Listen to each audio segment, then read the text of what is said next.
3-6 is just trying to have some problem solving with construction problems. So probably the hardest thing to do, or the most important thing to do, is to read the problem carefully and take your time with them. There's no need to rush through these. The whole point is you try to figure things out. So this problem number 1 says to construct triangle ABC using the 3 segments AB, BC, and CA as shown below. How many different sized triangles can be drawn?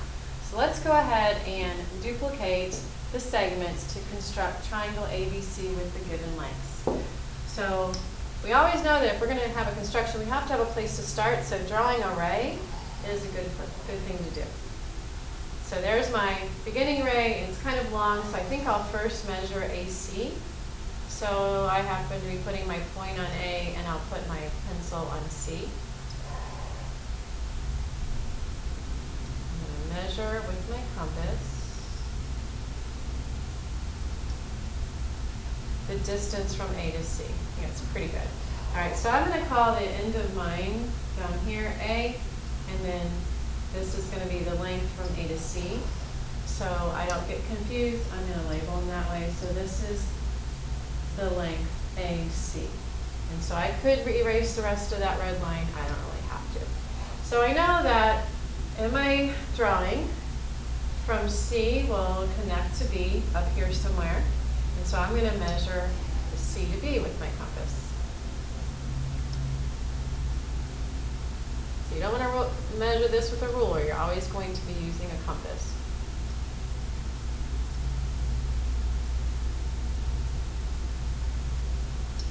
All right, so I know that that was a measure of BC. I don't have B yet, but I have C. So I'm going to put my point on C.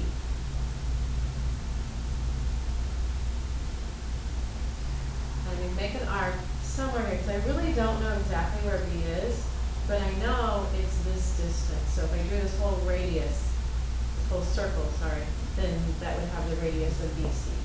So B is somewhere up here. I don't know where exactly, but it's somewhere along this purple arc. So now I can measure from A to help me to locate B, kind of like finding that treasure problem that we did.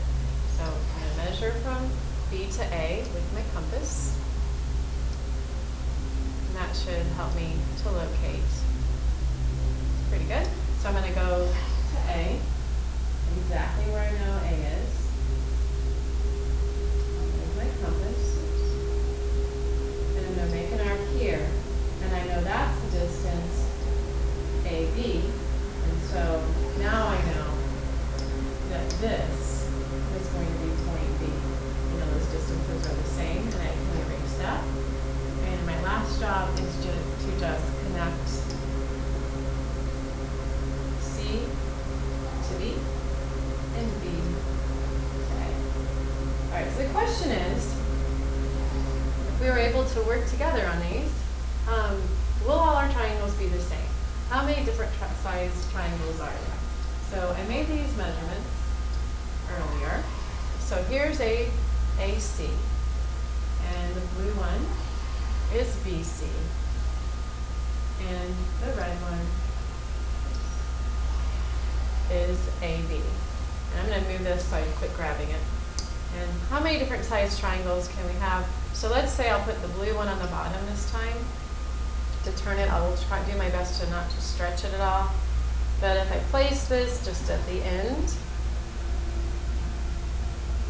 and I took the red one, and I tried to place it, and you could actually measure these or do these like a piece of spaghetti or anything like that.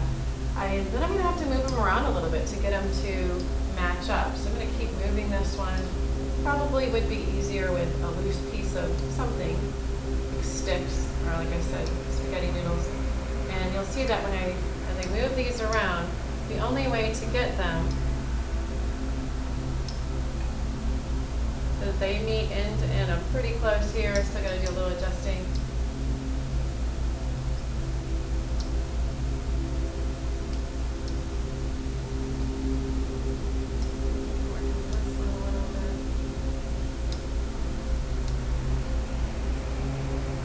So I got that to be, looks pretty good, and it's just going to probably be close because of working with the computer, but you could do that on your own.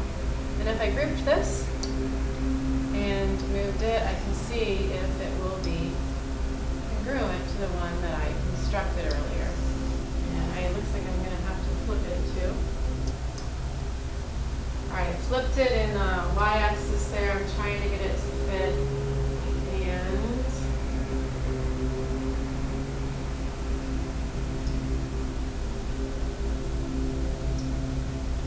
not exactly perfect, but pretty darn close. Because that's the only way that I can arrange those 3 segments. So I think, hopefully we're convinced that does having 3 segments determine a unique triangle. So unique means there's only one way to do that.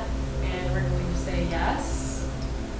And some of you might know that as that side congruent shortcut. So if you know the length of 3 segments of a triangle, there is only one triangle that you can make. Our last construction is to construct a triangle by duplicating the 3 angles A, B, and C.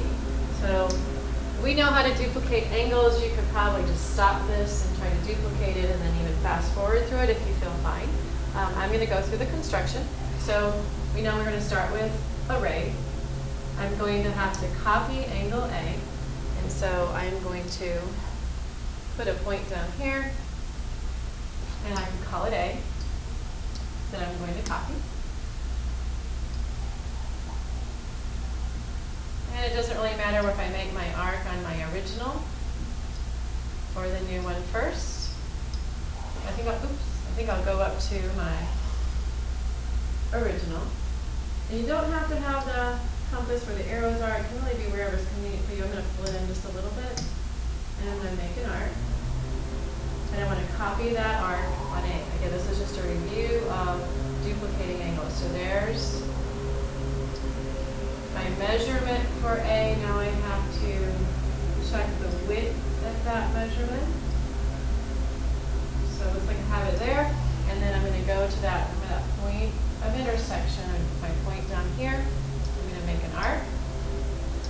And now I have my 2 points of intersection, and I can connect them, and there's my copied angle that we should feel comfortable with. So angle A, it doesn't matter how long the rays are, but this part of it, kind of look down here, you know, how wide open is it should be the same on both of them. So you can kind of just inspect yours to see if it's okay. And then I'm going to copy, I'll go ahead and do angle B down here. But it doesn't really say where to put it. So I could put B anywhere. So I'm going to put it at the end. You can put yours wherever you want. And I just, if you think about it, I just made that as long as I wanted to. So now I'm going to copy angle B by making my arc on my original. And I'm going to make the arc on the new one. So I'm going to have to turn my compass. It's pretty small, so I don't have to go too big. And then I want to measure the width of the compass between those 2 points.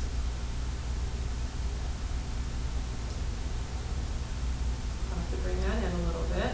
So what's that width between those 2 points? And then I'm going to make an arc so I have the point of intersection. So this is a pretty narrow little angle, a acute angle. So there's angle B. It looks to be about the same. And I'm just going to extend it. And you can measure, or you could use your compass to construct angle C. But we can kind of see that this is an obtuse angle. And it looks to be about the same measure as this one. And knowing what we know about the angles of a triangle, they add up to 180. If we have 2 of them, the third one, we could subtract and get that actual measure. So we should feel confident that that angle is congruent. I did copy it up here. Let's see how I did. It's usually not very good on the board. Let's see. They'll let me. Here we go.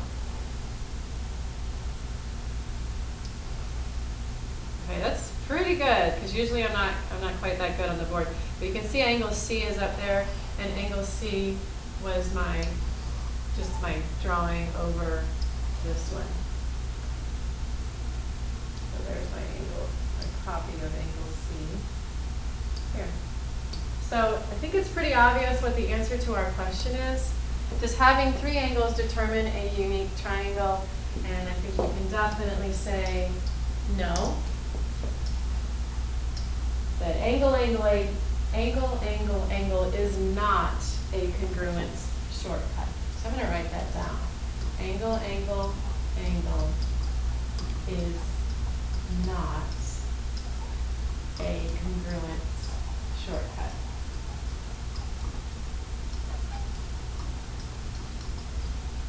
And actually, somebody may call it an angle, but that is definitely not, we can make these sides as long as we want to.